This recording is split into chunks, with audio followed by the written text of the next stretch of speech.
Welcome to our study of the book of 1 Corinthians. Today we will consider some of the ways that Paul lovingly confronts difficulties in the Corinthian churches. While we may call Paul's letter to the Romans a theological masterpiece, his first letter to the church at Corinth is a pastoral masterpiece. The 16 chapters of this letter are a list of issues threatening their unity and strength of their witness in the community. They're not aware that some of their problems are problems, like their divisions over favored authority figures. Other problems, however, they ask about specifically, like whether it's permitted to eat meat that has been sold after being offered as a sacrifice to an idol. Paul also confronts immorality, believers suing believers, issues dealing with marriage and the place of women in the church, and the problematic practices in observing the sacrament of communion. He discusses the general disorderliness of their meetings and some of their wrong-heading ways of thinking about spiritual gifts and the hope of resurrection. In the first 4 chapters, Paul takes on the problem of division. The Corinthian believers are at each other's throats over who is the best leader. Paul is aghast. "Is Christ divided?" he asks. "Were you baptized into Paul's name?"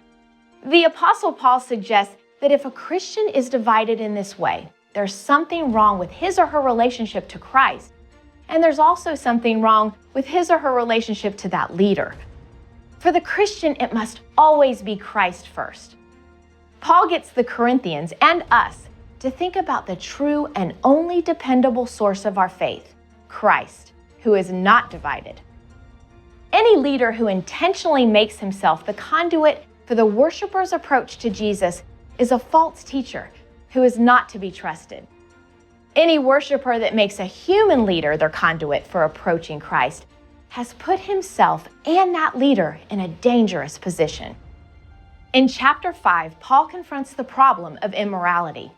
Here he is clearly judging the actions of those in the church.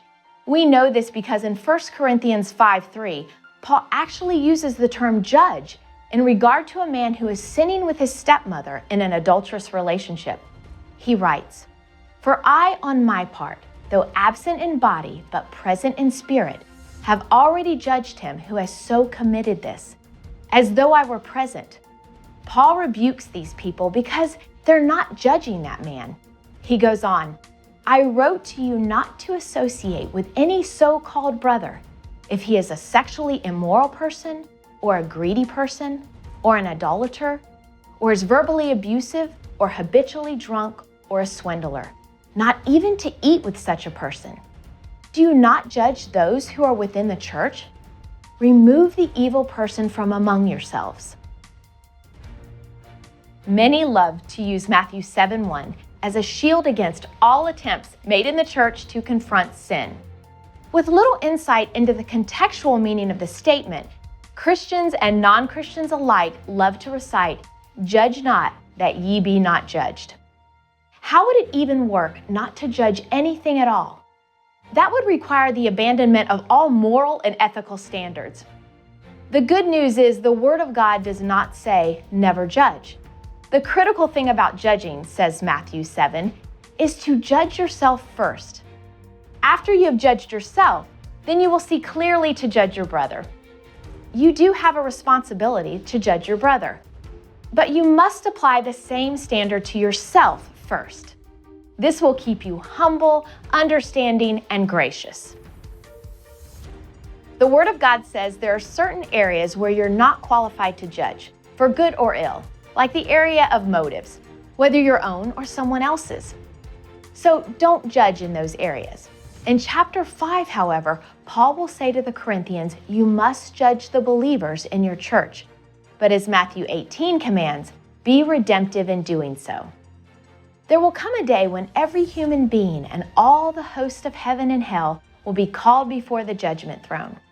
That judgment will be final and eternal.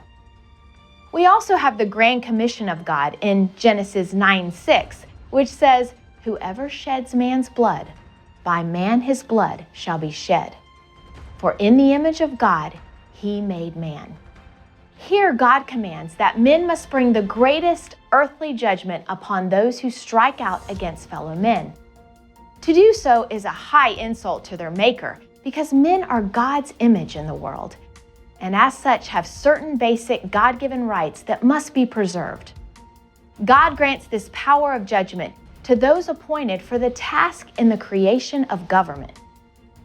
Even so, this idea of redemptive judgment is all important for biblical theology. It operates on two levels, personal and governmental. On the governmental level, Genesis 6:9 has the redemption of human society in its sights, preventing the human race from reaching the levels of corruption that demanded the flood in the first place. The biblical law and Jewish practice in response to these laws set many limits upon court proceedings and lay down requirements for vetting witnesses and judges. These limits allow the death penalty to function as a redemptive deterrent rather than a reckless weapon for oppression.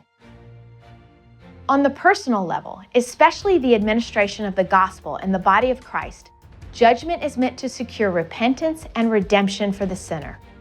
As with the nation, judgment is redemptive for the congregation, keeping the fear of God alive in the community. We see this in Acts 5 with the divine executions of Ananias and Sapphira. We should note that this story ends by detailing the powerful effect that this event has on the community, saying in Acts 5:11, "And great fear came over the whole church and over all who heard about these things." The responsibility for the church to judge itself and keep its way clean became real to the Corinthian believers quickly as a result of this divine judgment. Even here, in the midst of Paul's anger over the church's tolerance for such immorality, he looks to redemption, saying in 1 Corinthians 5:5, "Turn such a person over to Satan for the destruction of his body, so that his spirit may be saved on the day of the Lord." This doesn't mean that the church should dredge up the past and malign people. Paul is not despising people for past sins. This is the behavior rightly called judgmental. This man must be confronted because it is his continuing sin and everybody knows it's happening. In the body of Christ, this cannot be tolerated. Just so, the only reason Paul goes so far as to advise excommunication is because this man is not willing to repent. There is no sin in the body of Christ that God cannot forgive and forget if it is confronted, repented, and forsaken.